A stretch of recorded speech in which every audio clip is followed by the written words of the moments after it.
Bismillahirrahmanirrahim. Assalamualaikum warahmatullahi wabarakatuh. Waalaikumsalam warahmatullahi wabarakatuh. Baik para mahasiswa semua, alhamdulillah kita dapat berjumpa kembali via Zoom dalam perkuliahan Pancasila. Nah, perkuliahan Pancasila pada hari ini sudah memasuki pertemuan keempat ya. Oke, kita akan lanjutkan yaitu materi kedudukan dan fungsi Pancasila. Sebelumnya kita berdoa dulu. Bismillahirrahmanirrahim. Raditu billahi robba wabil islami dina wabil muhammadin nabiyya wa rasula Rabbi zidni ilma warzuqni fahma. Amin.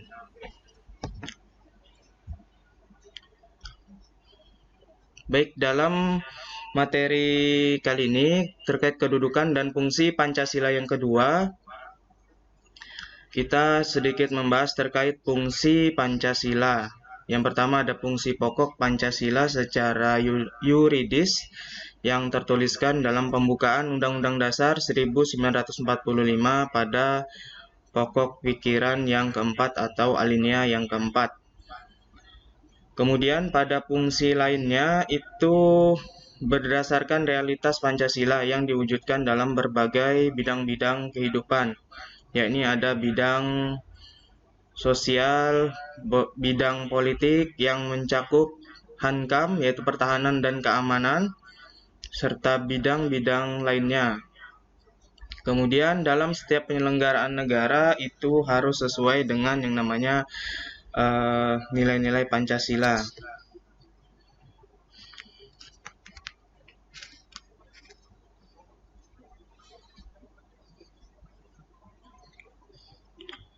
Sumbernya ini berdasarkan dari buku universitas ya yang saya gunakan, yaitu adalah dari tulisan Dwi Wahyuningsi serta Baihaqi Arif. Nah, topik kita yang akan kita bahas yaitu adalah Pancasila sebagai ideologi negara, kemudian Pancasila sebagai perjanjian luhur bangsa Indonesia, Pancasila sebagai dasar negara Republik Indonesia, serta Pancasila sebagai sumber hukum nasional. Nah, ada keempat poin ini yang melanjutkan terkait kedudukan Pancasila yang pertama kemarin.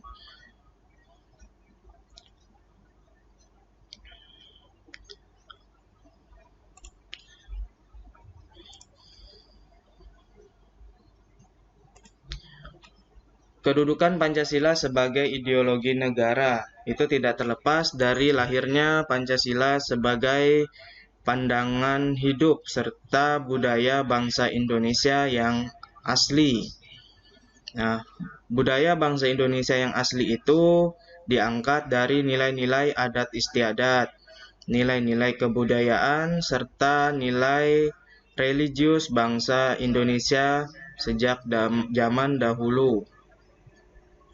Nah, lalu terkait ideologi negara ini, maka ideologi itu memiliki suatu cita-cita, yakni mewujudkan masyarakat yang adil dan makmur secara merata, tidak hanya dari segi material, tetapi juga dari segi spiritualnya.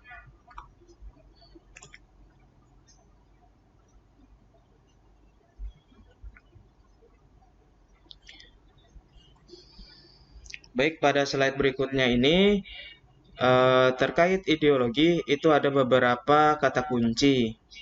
Yang pertama ada terkait gagasan atau ide-ide yang muncul, kemudian cerminan cara berpikir seseorang, kemudian juga merupakan sesuatu komitmen atau memiliki keterikatan antara individu atau masyarakat dengan suatu negara.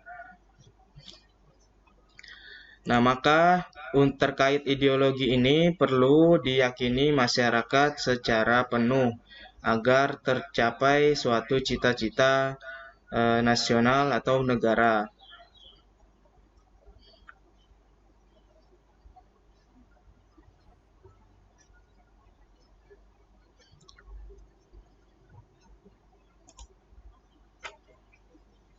Lalu ideologi tadi yang kita yakini itu adalah terkait ideologi Pancasila. Di dalam ideologi Pancasila ini memiliki yang namanya berbagai sifat-sifat. Ada yang namanya sifat aktual, kemudian ada sifat dinamis dan antisipatif, kemudian yang C adalah mampu menyesuaikan dengan perkembangan zaman. Untuk yang ideologi Pancasila yang sifatnya aktual, artinya kondisi Pancasila ini merupakan yang benar-benar terjadi.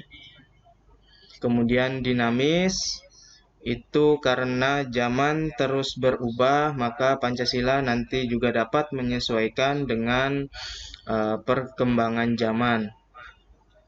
Kemudian antisipatif, maksudnya tanggap terhadap berbagai suatu permasalahan.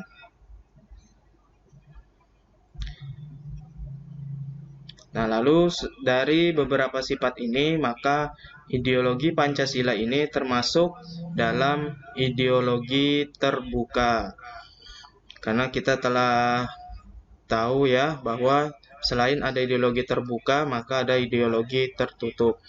Nah, kalau ideologi terbuka itu digali dari lingkungan masyarakat atau dimunculkan dari masyarakat, sedangkan ideologi tertutup itu digalinya dari di luar masyarakat, sehingga kesannya itu adalah memaksa untuk ideologi tertutup tadi.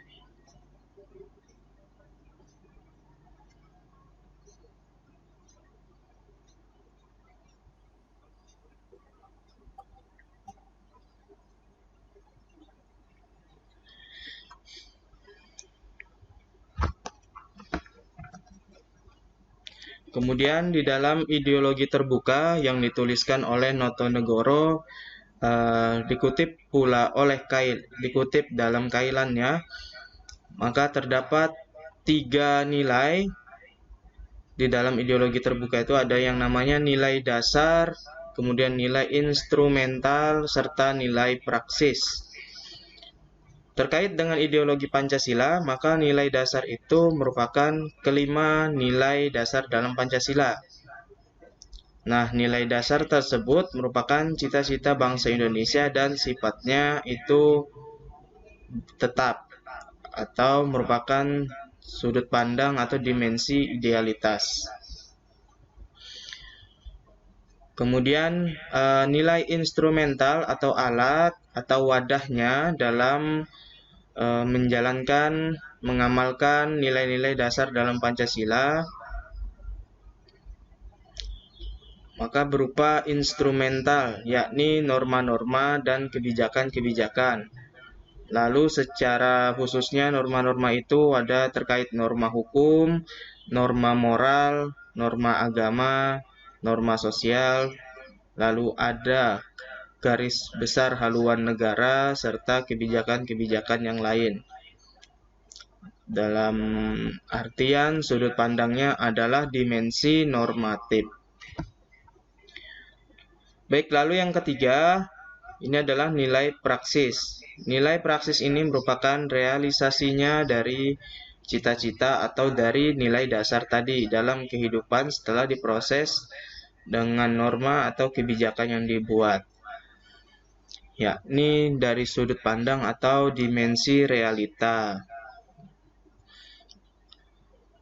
Nah, apabila terdapat suatu kesenjangan ataupun juga yang tidak sesuai diharapkan terkait nilai dasar dan nilai praksis, maka yang perlu diperbaiki itu adalah nilai instrumentalnya.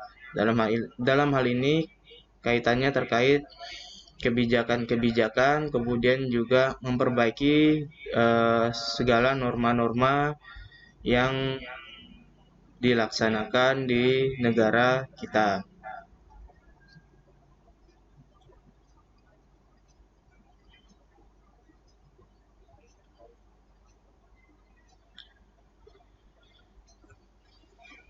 Berikutnya yang kedua, kedudukan Pancasila sebagai perjanjian luhur bangsa. Nah, kita telah pelajari ya pada materi yang lalu bahwa Pancasila itu telah disepakati dan disetujui oleh rakyat Indonesia. Nah, tentunya ketika disepakati dan disetujui itu melalui beberapa tahapan-tahapan, yaitu juga melalui perdebatan dan tukar pikiran, yaitu adalah media atau wadahnya dalam sidang BPUPKI maupun juga sidang PPKI. Nah, oleh karena itu, maka kita harus mempunyai komitmen atau janji untuk melaksanakan, mempertahankan, serta patuh atau tunduk terhadap asas Pancasila yang digali pada sosio budaya bangsa Indonesia yang asli. Nah, inilah yang dikatakan sebagai kedudukan Pancasila sebagai perjanjian luhur bangsa.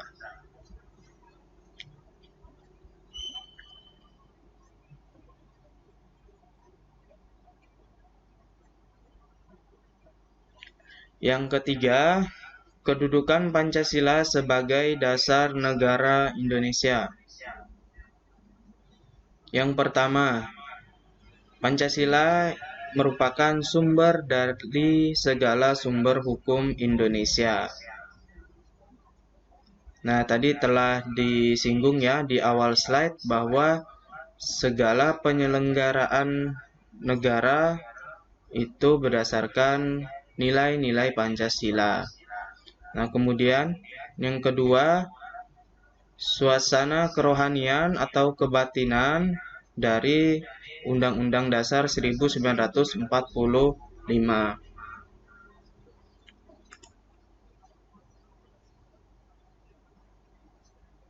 Lalu kedudukan yang ketiga untuk mewujudkan cita-cita hukum bagi hukum dasar negara. Kita kenal hukum dasar itu ada hukum dasar tertulis dan hukum dasar tidak tertulis. Lebih jelasnya nanti para mahasiswa bisa men-searching atau mengkaji secara mandiri ya, apa itu hukum dasar tertulis, apa hukum dasar tidak tertulis.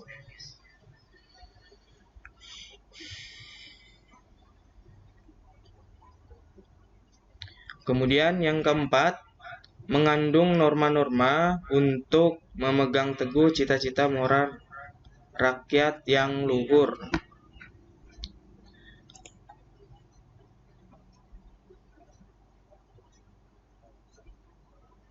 Serta yang kelima, sumber semangat bagi Undang-Undang Dasar 1945 dalam penyelenggaraan negara.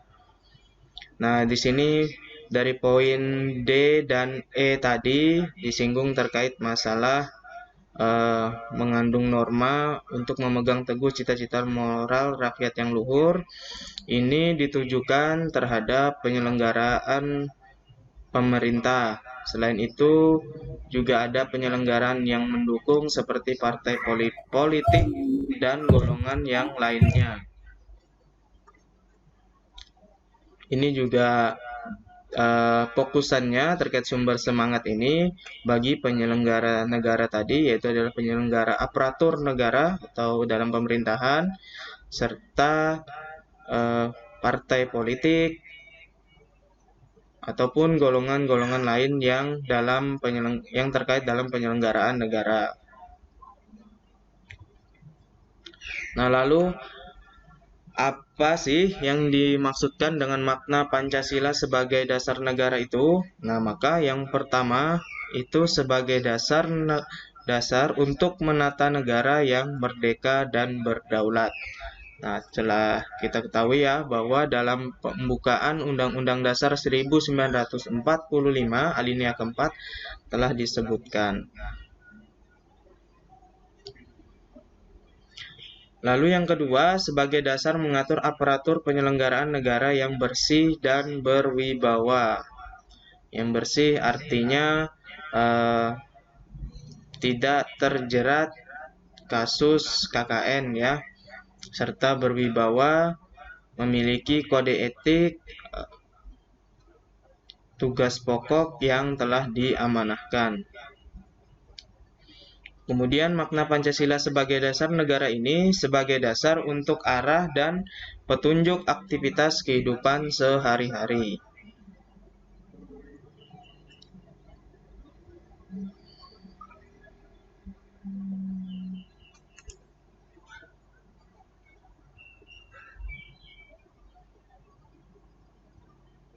Nah, berikutnya yang keempat,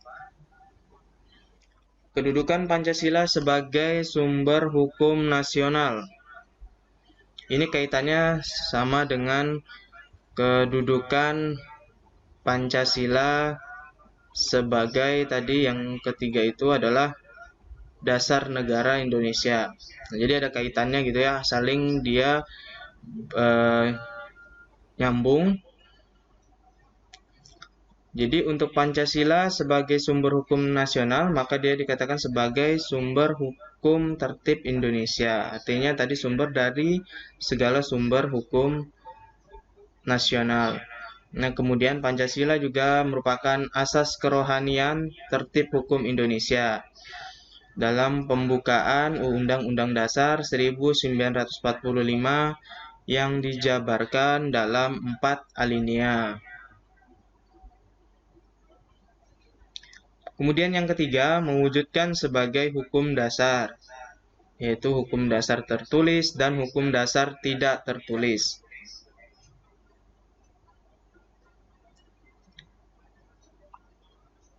Kemudian yang keempat, memegang teguh cita-cita rakyat yang bermoral luhur. Serta yang kelima, sumber semangat kebangsaan bagi Undang-Undang Dasar 1945 khususnya dalam penyelenggaraan negara.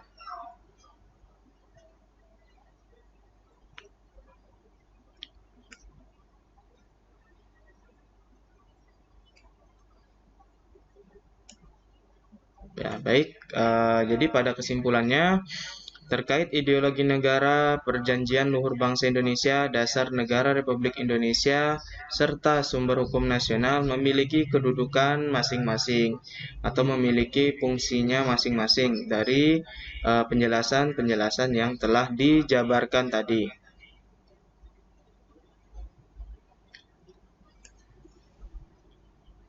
Sebelum saya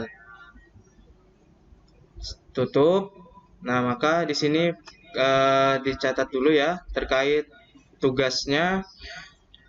Jadi nanti para mahasiswa semua menyebutkan serta menjelaskan strategi dalam mengamalkan nilai-nilai Pancasila.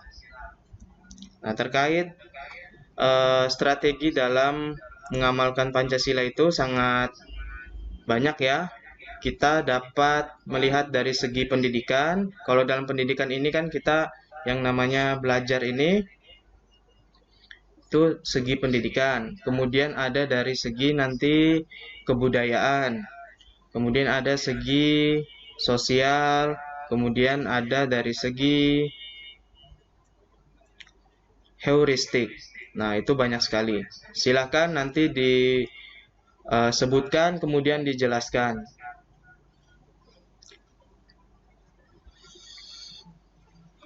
Ada pertanyaan dulu mungkin seputar materi yang saya sampaikan tadi.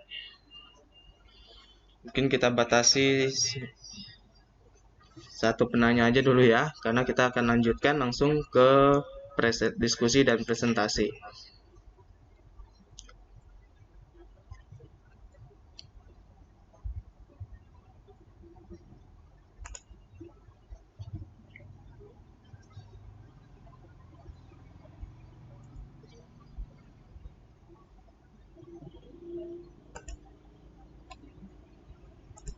Ada pertanyaan?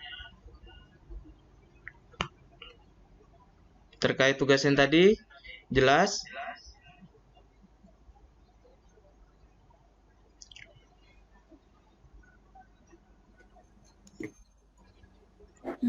Pak, Ya, tugasnya dikumpul di classroom kan Pak?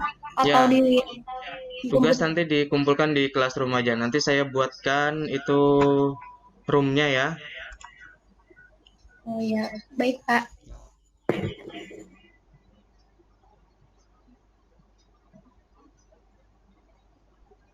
Baik, kalau tidak ada, mungkin tadi Anissa Nuraini ya bisa share bahan presentasinya.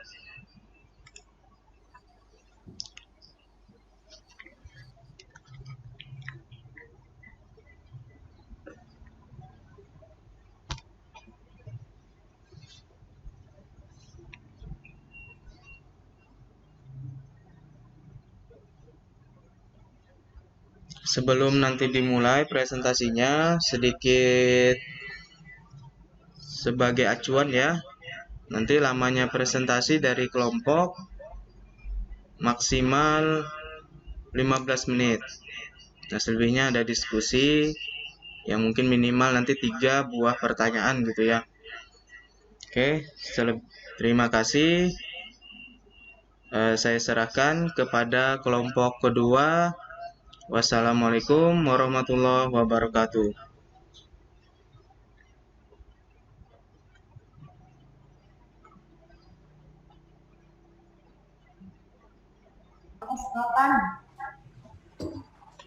Baik. Assalamualaikum warahmatullahi wabarakatuh. Waalaikumsalam. Waalaikumsalam warahmatullahi wabarakatuh. Bismillahirrahmanirrahim. Alhamdulillahilladzil ahad. Al-wahidus samad yahdihil musyad. Bi khairi khalqi syatul umami ya rabbana shalli alaihi wasallam. Yang terhormat Bapak dosen pembimbing mata kuliah Pancasila serta teman-teman kelas KI 2 yang berbahagia. Puji syukur marilah kita panjatkan kehadirat Allah Subhanahu wa taala karena telah memberikan rahmat dan taufiknya kepada kita semua sehingga kita dapat berkumpul di ruang via Zoom ini dengan keadaan sehat walafiat. Adapun topik yang akan kami bahas adalah kedudukan dan fungsi Pancasila. Saya Rodia selaku moderator. Sebelumnya saya akan memperkenalkan anggota kelompok saya, yaitu Muhammad Hussein selaku pemateri, Anisha Nuraini, Muhammad Iqbal. Baik teman-teman, langsung saja kita mulai. Acara yang pertama yaitu pembukaan. Mari kita bersama-sama mengucapkan basmalah. Selanjutnya penyampaian materi pada Muhammad Hussein, kami persilahkan. Assalamualaikum warahmatullahi wabarakatuh. Waalaikumsalam. Terima kasih kepada moderator yang telah memberikan saya kesempatan untuk menyampaikan materi. Langsung saja ke materi. Yang pertama, Pancasila sebagai ideologi negara. Pengertian Pancasila sebagai ideologi negara itu nilai-nilai yang terkandung di dalam Pancasila menjadi cita-cita normatif di dalam penyelenggaraan negara. Keputusan bangsa Indonesia mengenai Pancasila sebagai ideologi negara tercantum dalam Ketetapan MPR nomor 18 tahun 1998 tentang pencabutan dari Ketetapan MPR nomor 2 tahun 1978 mengenai pedoman penghayatan dan pengamatan Pancasila dan penetapan tentang penegasan Pancasila sebagai dasar negara. Selanjutnya, makna Pancasila sebagai ideologi bangsa itu ada 4.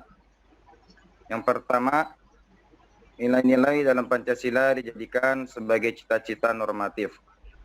Yang kedua, nilai-nilai dalam Pancasila merupakan nilai yang telah disepakati bersama dan oleh karenanya menjadi salah satu sarana untuk menyatukan masyarakat Indonesia.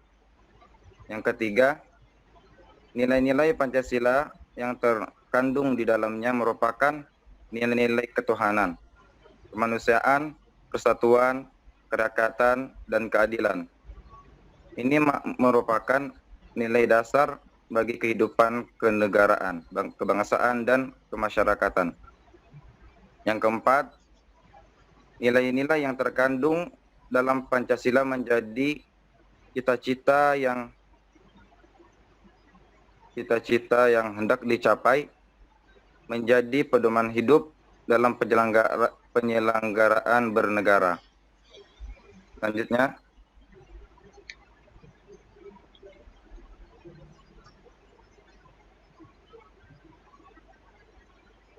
Yang ketiga itu ada nilai-nilai ideologi Pancasila. Pancasila memiliki 5 sila yang memiliki nilai ketuhanan, kemanusiaan, persatuan, kerakyatan, dan keadilan. Nilai-nilai ini menjadi dasar untuk hidup berbangsa dan bernegara. Nilai-nilai tersebut adalah nilai yang bersifat objektif dan bersifat subjektif. Selanjutnya yang keempat, fungsi Pancasila sebagai ideologi. Yang pertama, mempersatukan bangsa, memelihara dan mengukuhkan persatuan dan kesatuan itu. Fungsi ini sangatlah penting bagi bangsa Indonesia karena sebagai masyarakat menjemuk sering kali terancam perpecahan. Selanjutnya membimbing dan mengarahkan bangsa menuju tujuannya. Poin yang kedua atau yang B, yaitu Pancasila sebagai perjanjian luhur bangsa. Pengertian Pancasila sebagai perjanjian luhur bangsa itu adalah suatu perjanjian yang dianggap penting dan mencakup banyak hal, banyak individu, dan banyak pembahasan. Pancasila dikatakan sebagai perjanjian luhur bangsa karena Pancasila digali dari sosial budaya bangsa Indonesia sendiri. Disepakati bersama oleh seluruh rakyat Indonesia sebagai milik bangsa yang harus diamalkan serta dilestarikan. Ya, selanjutnya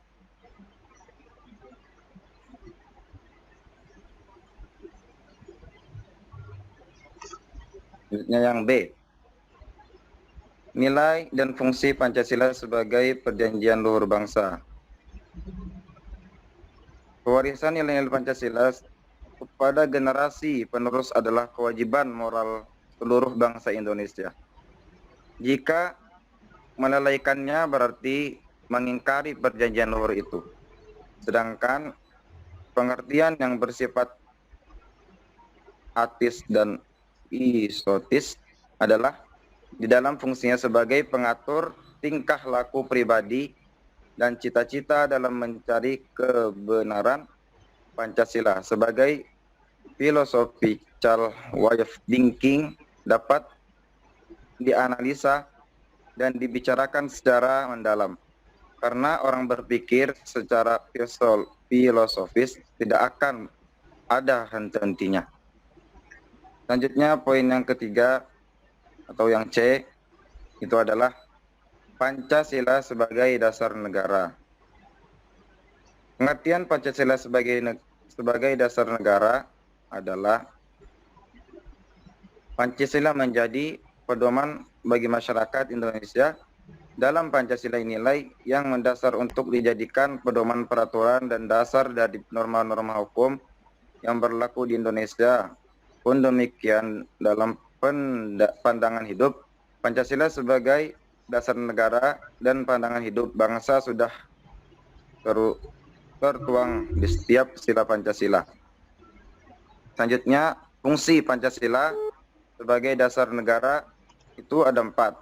Yang pertama, sebagai dasar negara kesatuan Republik Indonesia. Yang kedua, sebagai pandangan hidup bangsa Indonesia. Yang ketiga, sebagai kepribadian bangsa Indonesia. Dan yang keempat, sebagai jiwa bangsa Indonesia.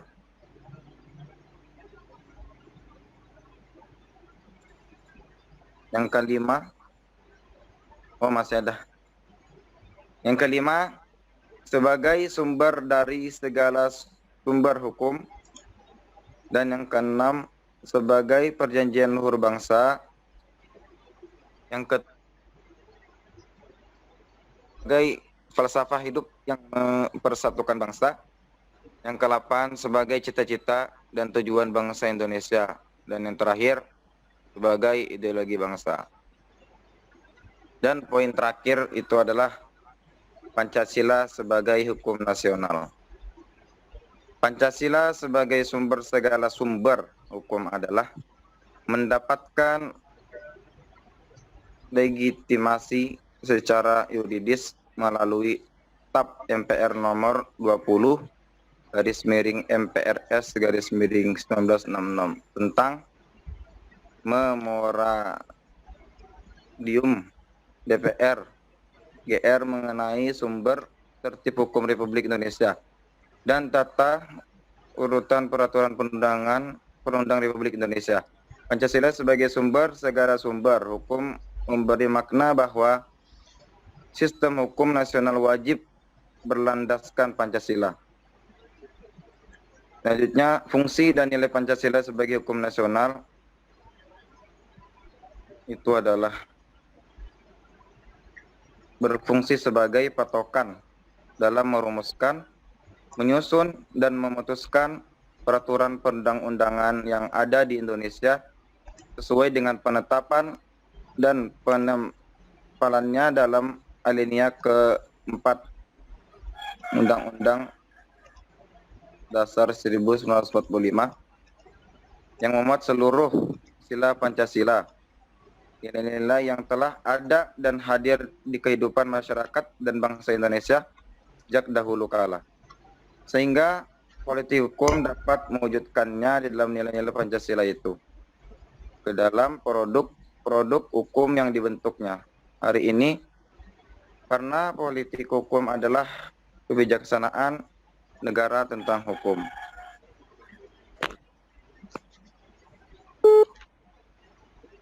Sekian, terima kasih. Wassalamualaikum warahmatullahi wabarakatuh. Selanjutnya, saya akan berikan kepada moderator. Baik, materi sudah disampaikan oleh Muhammad Hussein. Selanjutnya adalah sesi tanya jawab. Yang ingin bertanya adalah membuka mikrofonnya.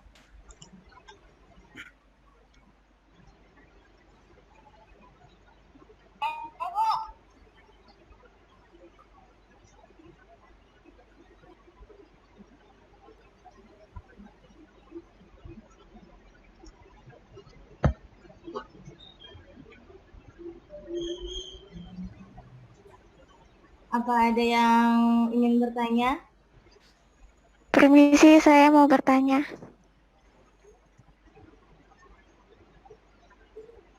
Ya, Assalamualaikum.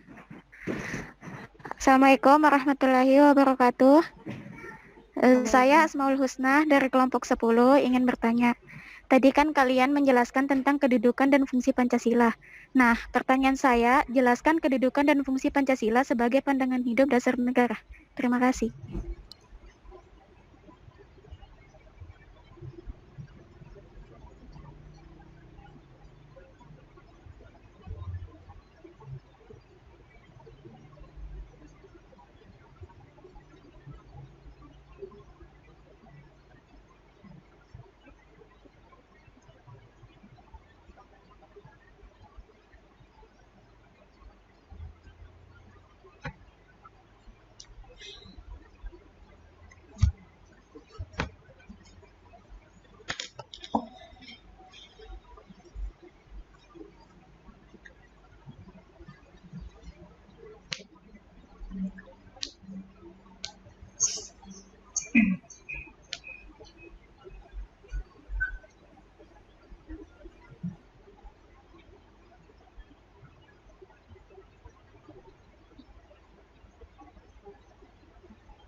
bisa pertanyaannya diulang kembali?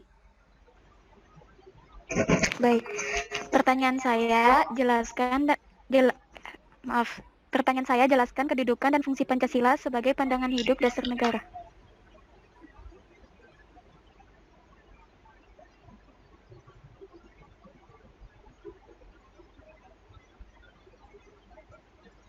Ada yang ingin bertanya lagi? Kita kumpulkan dulu ya pertanyaannya.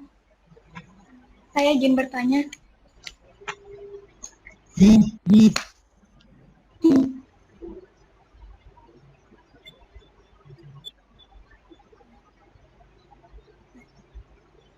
Assalamualaikum warahmatullahi wabarakatuh. Nama saya Aliandra Aziza. Saya ingin bertanya, itu kan tadi sudah dijelaskan Pancasila sebagai falsafah bangsa Indonesia, yang mana falsafah itu kan berkaitan dengan filsafat. Nah, pertanyaan saya, apa sih kaitan Pancasila dengan falsafah bangsa Indonesia itu sendiri? Terima kasih. Assalamualaikum warahmatullahi wabarakatuh.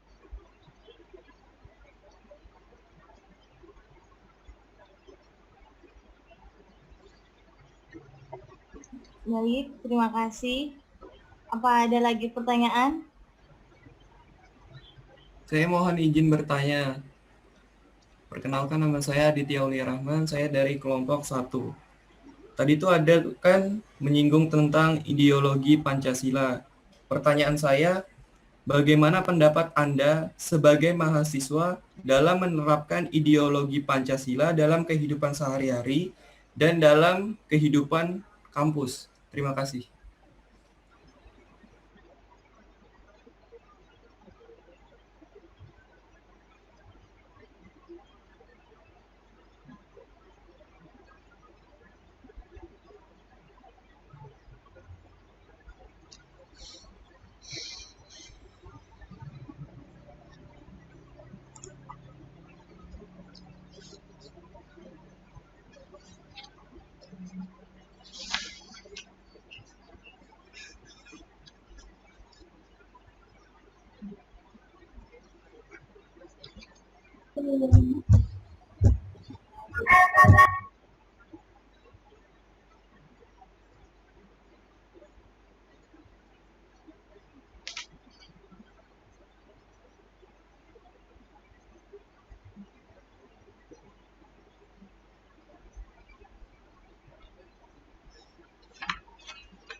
Baik, saya akan menjawab pertanyaan dari Asmaul Husna ya tadi.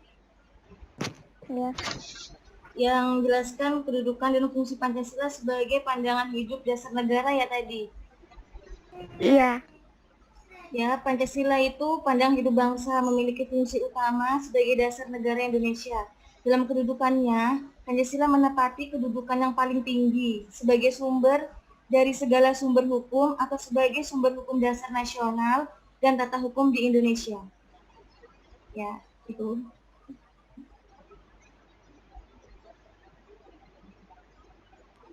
Oke, terima kasih. Ya, yang kembali.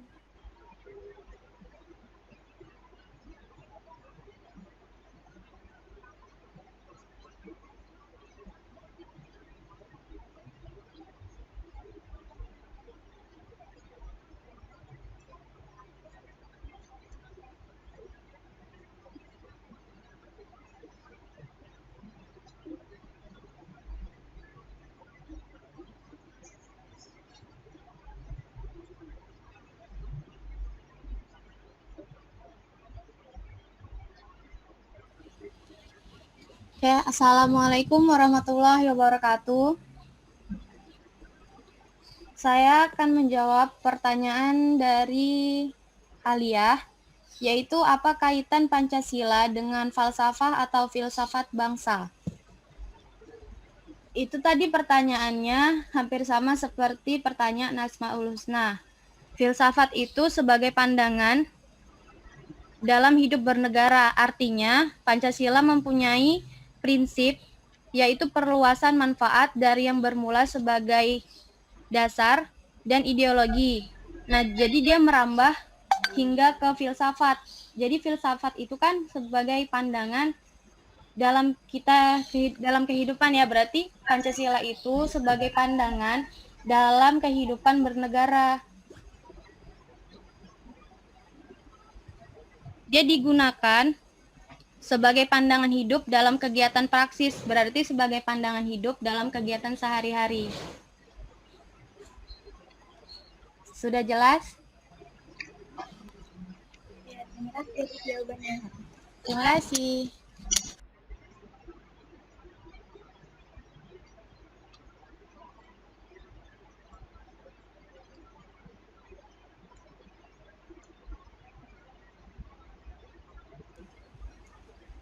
Baik, saya akan menjawab pertanyaan dari Aditya tentang pendapat mahasiswa dalam menerapkan Pancasila dalam kehidupan sehari-hari ataupun di kampus sebagai ideologi negara. Menurut saya, penerapan Pancasila itu sangat penting di kehidupan sehari-hari. Entah di kampus atau dimanapun, Pancasila itu wajib. Karena contoh kecilnya saja, menghormati orang lain itu sebagai wujud dasar ideologi Pancasila. Menjaga toleransi, sikap saling menghormati, terus tidak memaksa kepercayaan kepada orang lain, seperti memaksa untuk mempercayai agama kita, terus menghargai perbedaan pendapat, seperti misalkan ketika kita sedang melakukan diskusi ataupun presentasi, nah kan ada pertanyaan, jadi ada pendapat yang lain, sebenarnya pendapatnya itu harus dihargai karena tidak ada pendapat yang salah. Terus tidak melakukan diskriminasi atau bullying. Nah kan kalau zaman-zaman dulu kan sering banget tuh yang ada bullying. Nah itu berarti dia tidak menerapkan namanya prinsip ideologi Pancasila dalam kehidupan sehari-hari. Jadi penerapan Pancasila itu sebagai ideologi negara sangat penting. Contohnya juga mencintai produk tanah air dan mengambil keputusan secara mufakat dalam musyawarah. Apa sudah jelas, Kak? Ya, sudah jelas. Terima kasih. Terima kasih.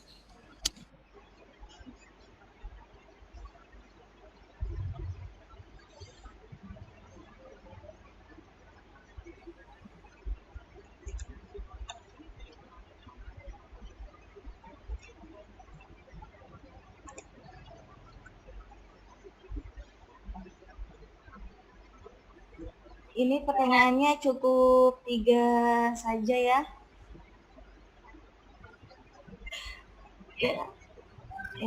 Ya, mari kita tutup ini diskusi ini karena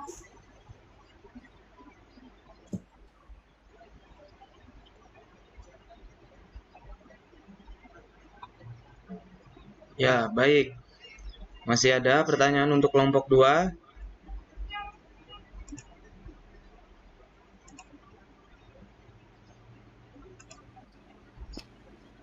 Assalamualaikum, masih boleh bertanya kah? ya boleh silakan. Ya, silakan. Saya mohon izin untuk bertanya, apa konsekuensi bagi bangsa Indonesia ketika menyatakan Pancasila sebagai perjanjian luhur bangsa? Terima kasih. Assalamualaikum warahmatullahi wabarakatuh. Assalamualaikum, saya mau bertanya. Ya, untuk pertanyaan kita batasi 2 ya. Tadi yang satu dari siapa tadi namanya? Zakia, Pak. Ya, Zakia. Satunya siapa lagi? Saya Arif Rahman, Pak. Ingin bertanya? Saya, Pak. Saya, Pak. Arif. Ya, moderator siapa itu yang dipilih? Ada Arif Rahman. Iya, itu Muhammad Arif Rahman. Oke, siap. Jadi di sini kalian tadi kan sudah menjelaskan tentang Pancasila sebagai ideologi negara. Nah, yang saya tanyakan ini, apakah Pancasila ini sudah memenuhi syarat sebagai ideologi negara? Saya minta pendapat dari kalian yang pemakalah.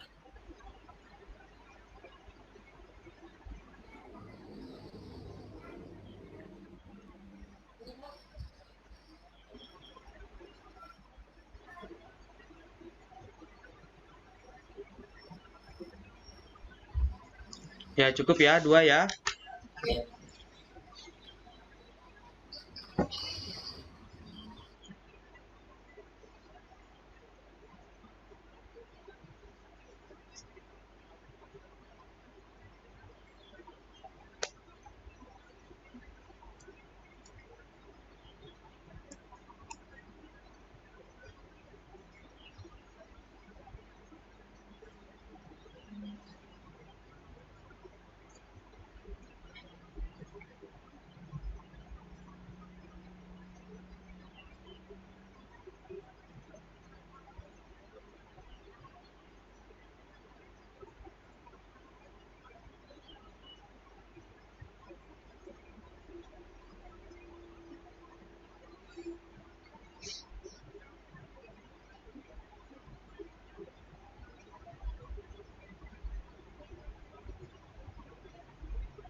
bisa diulang tadi pertanyaan yang kedua dari siapa tadi? Arif Rahman. Iya, bisa diulang, Kak? Bentar ya. Kertasnya udah saya kembalikan lagi. Jadi, apakah Pancasila sudah memenuhi syarat sebagai ideologi negara? Saya minta penjelasan dari beberapa pemakalah, salah satu aja lah, nggak usah semua.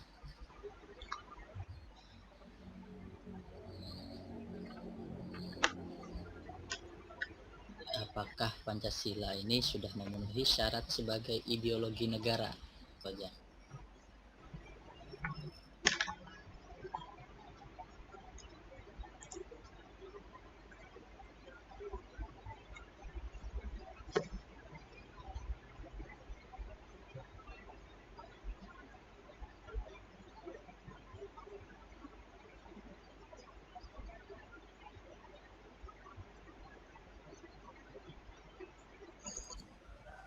Oke, baik.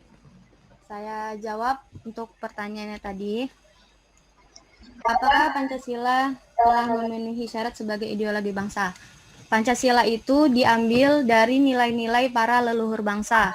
Itu berkaitan dengan Pancasila sebagai perjanjian luhur bangsa. Jadi bisa saya jawab sekalian ya, Kak Zakiah? Ya. Di sini kan dikatakan Pancasila sebagai perjanjian luhur bangsa. Artinya Pancasila ini diambil dari kehidupan, memang dasar kehidupan atau simbol kehidupan dari zaman dahulu.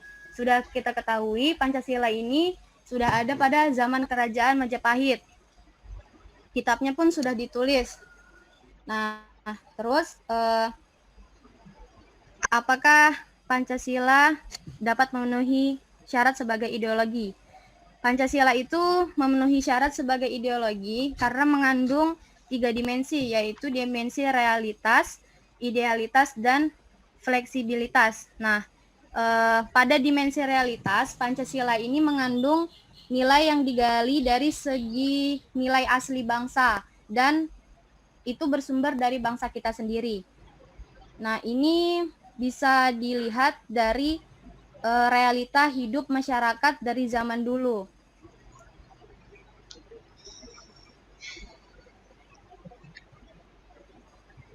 Dan untuk segi nilai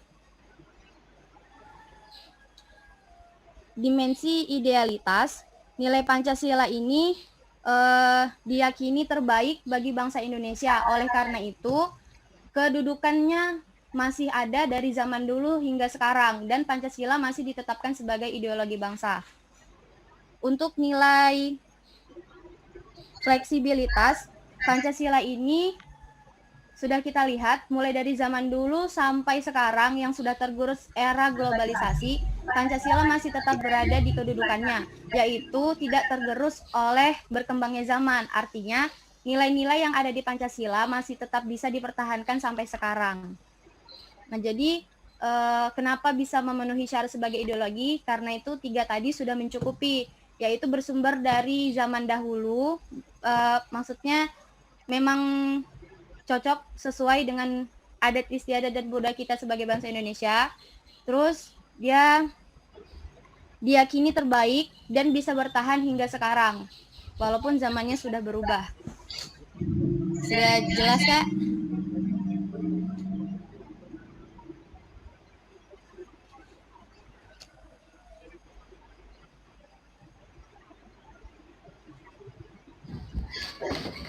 Oke, terima kasih. Untuk Kak Zakia sudah cukup? Ya, sudah cukup. Terima kasih. Ya, terima kasih.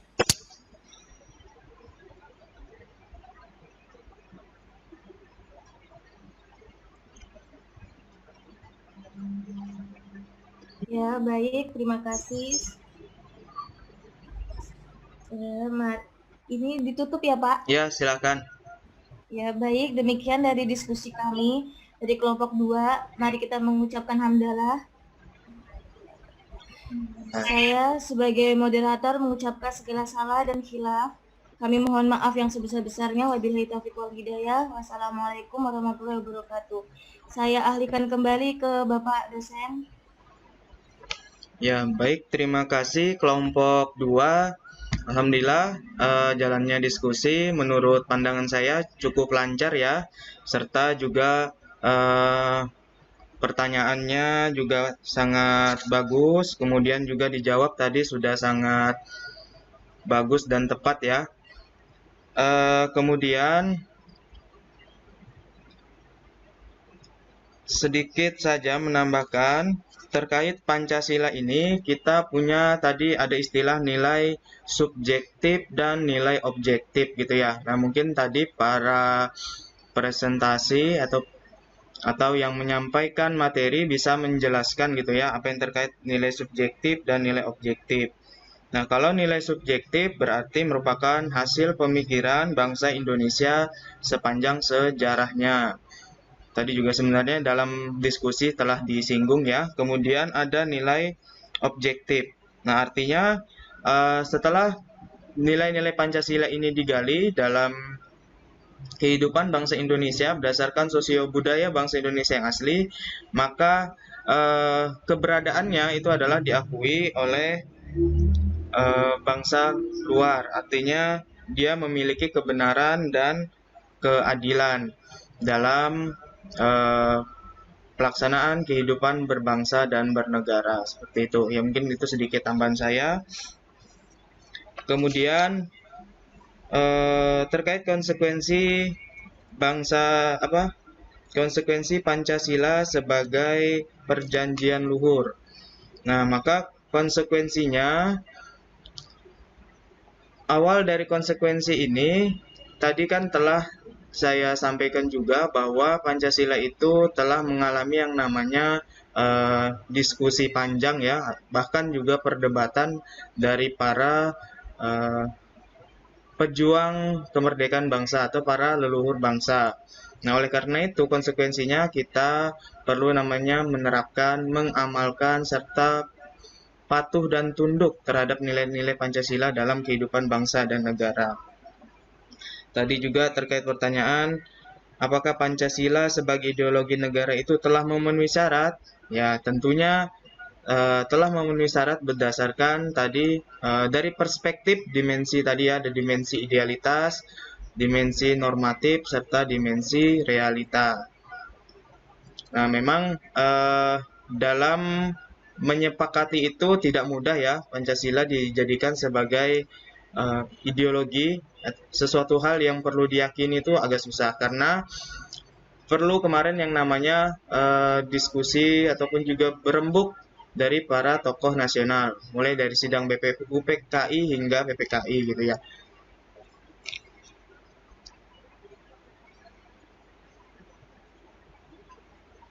Kemudian terkait pandangan hidup dan falsafah bangsa.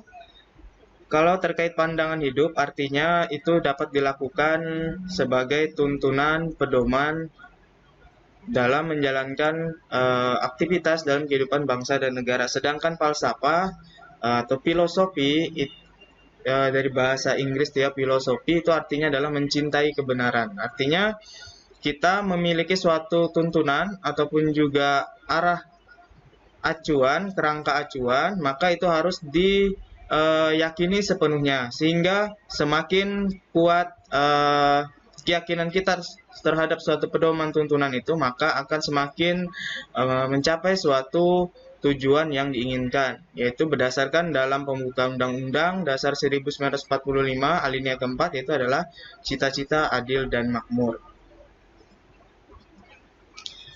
Ya, mungkin itu yang saya dapat sampaikan ya. Cukup ini menarik diskusi kita pada kali ini.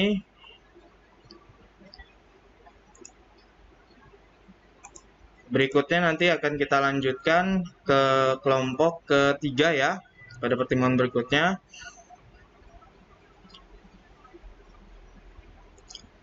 Ada pertanyaan dulu sebelum saya cukupkan. Mungkin jangan lupa mengerjakan tugasnya aja ya setelah ini. Nanti saya berikan roomnya di Google Classroom untuk mengumpulkan. Batasnya itu seperti biasa, setiap tugas itu adalah 1 minggu. setelah pemberian tugas gitu. Kalau mau langsung ngumpulkan juga silahkan. Ada pertanyaan dulu para mahasiswa semua?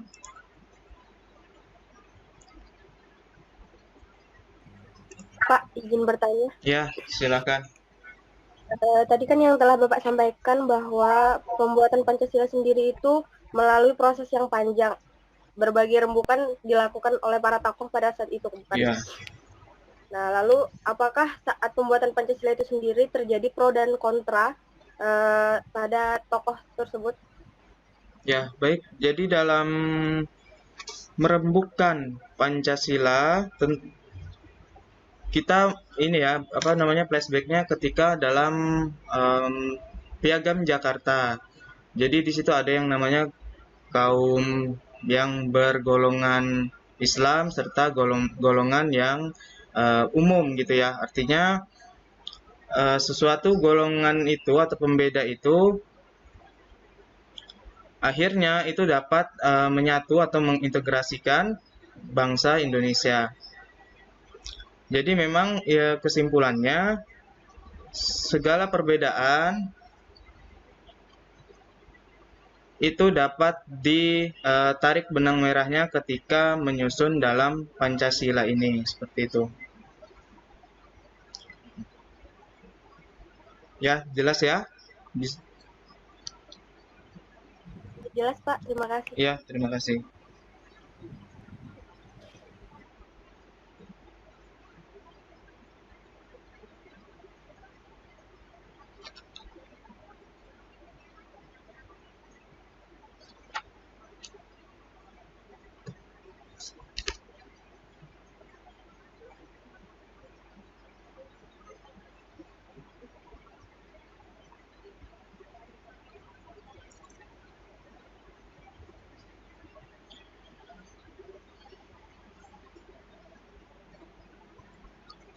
Di dalam zaman prasejarah ya, itu telah dimunculkan yang namanya sikap saling bermusyawarah mufakat gitu. Jadi segala sesuatu yang ada memunculkan ide-ide itu dapat diselesaikan dengan musyawarah mufakat. Nah, itu telah terjadi ketika di zaman sebelum masa penjajahan itu dulu juga. Nah, akhirnya ketika artinya itu sosio budaya bangsa Indonesia yang asli gitu ya. Artinya juga telah nanti menjadikan suatu syarat munculnya suatu Pancasila yang diyakini sebagai suatu ideologi.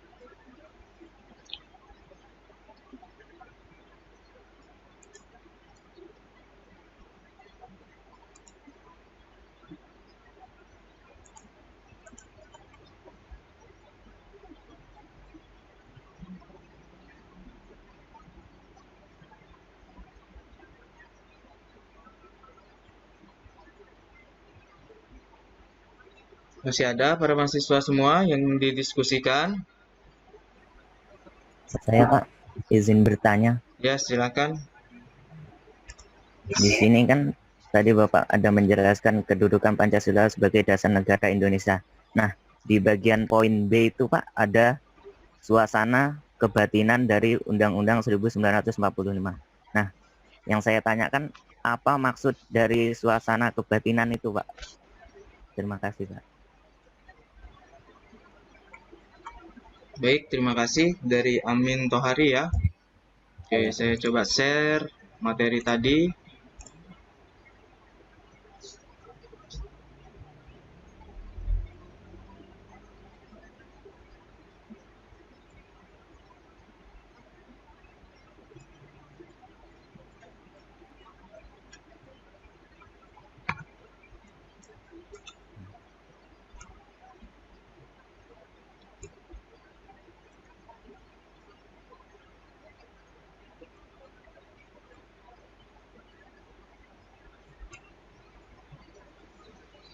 Baik, kedudukan Pancasila sebagai dasar negara Indonesia yakni ada sebagai suasana kebatinan ataupun juga kerohanian dari Undang-Undang Dasar 1945. Nah, artinya kalau singkatnya saya jelaskan ini dari segi emosionalnya, kemudian juga dari segi pengimplementasiannya, maka sesuatunya itu berdasarkan nilai-nilai suatu Pancasila seperti itu.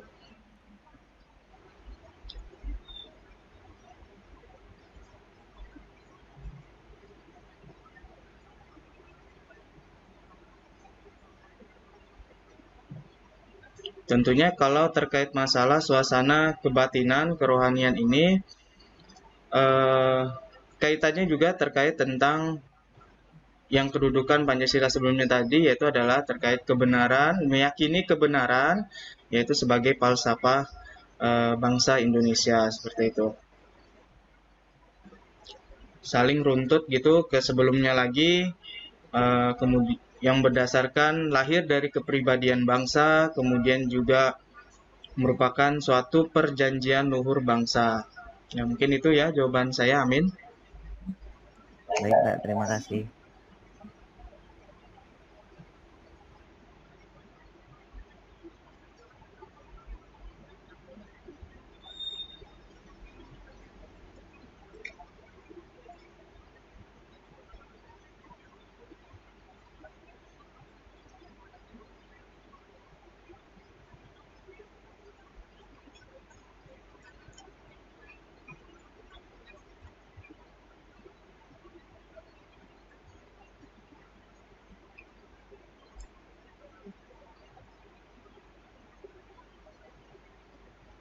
Ya, tadi yang pertanyaan Lili ya, yang terkait terjadinya perdebatan dan tukar pikiran. Nah, itu merupakan masuk dalam kedudukan Pancasila, perjanjian luhur bangsa, seperti itu ya.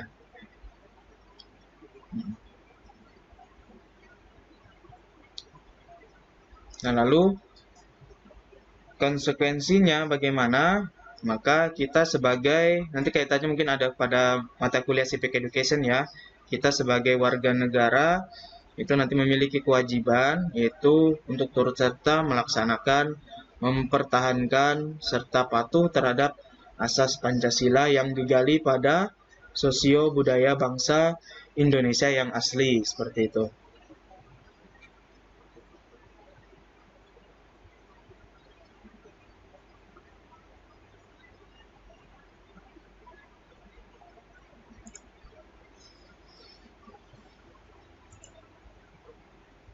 Silakan mungkin kalau para mahasiswa semua ada mau menambahkan.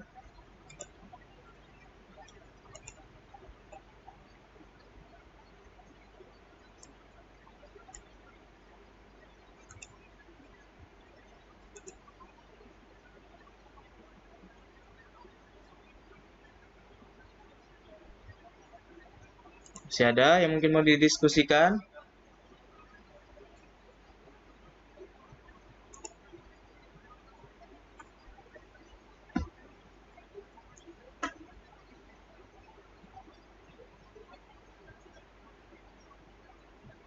Kelompok 3 nanti siapa aja ya?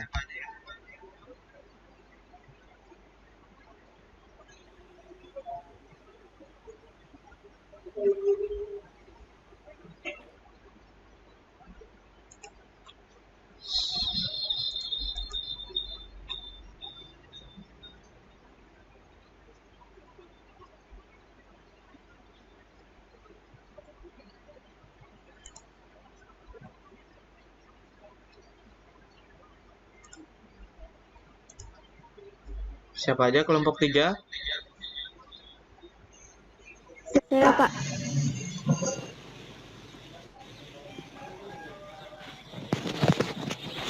Siapa ini? Saya, Pak. Ya, atas nama siapa? Juwita Nur Fitri, Indah Mulai Hesti, Nurmisna, dan Lisa, Pak. Oh ya, baik. Ya, nanti bisa dipersiapkan ya buat pertemuan berikutnya.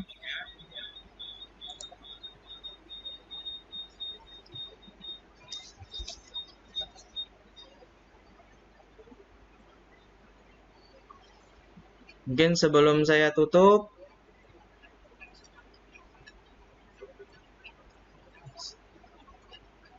terkait kerohanian tadi itu ya, sebenarnya ini merupakan hal yang sangat penting dalam menjalankan atau mengamalkan Pancasila. Karena terkait kerohanian ataupun juga batin, atau dapat dikatakan batin, itu datangnya dari getaran hati setiap manusia gitu ya. Nah, getaran hati setiap manusia itu tentunya dia harus memiliki pedoman, tuntunan ataupun juga suatu keyakinan yang telah dia peroleh.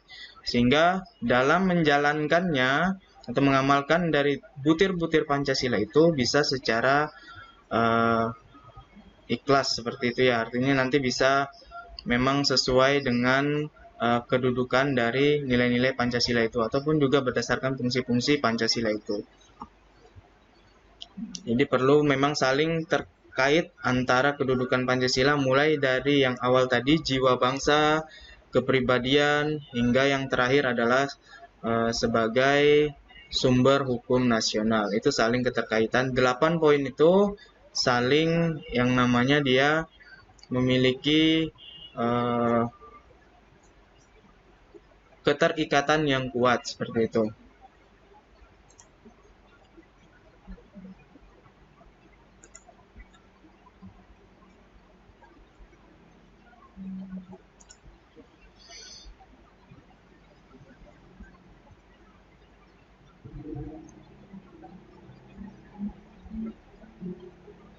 Baik, jika tidak ada lagi, saya ucapkan terima kasih semua.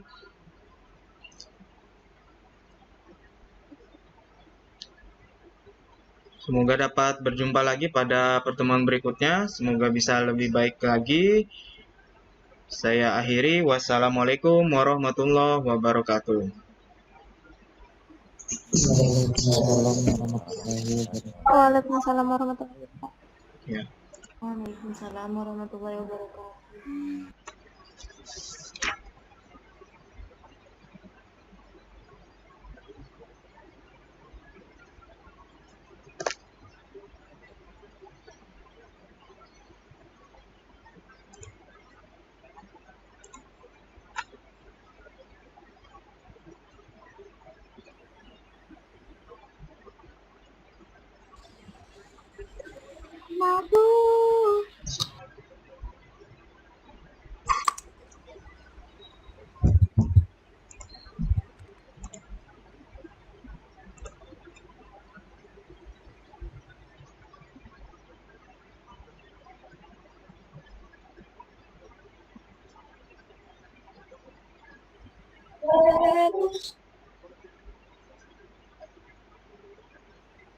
ini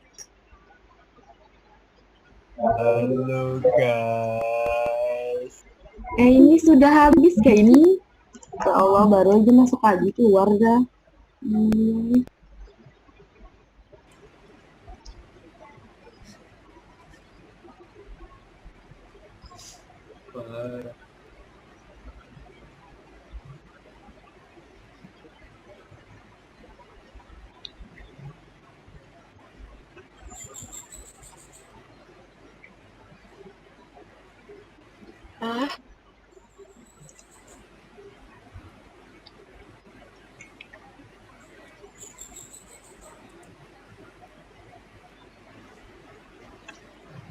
Alam Syafin.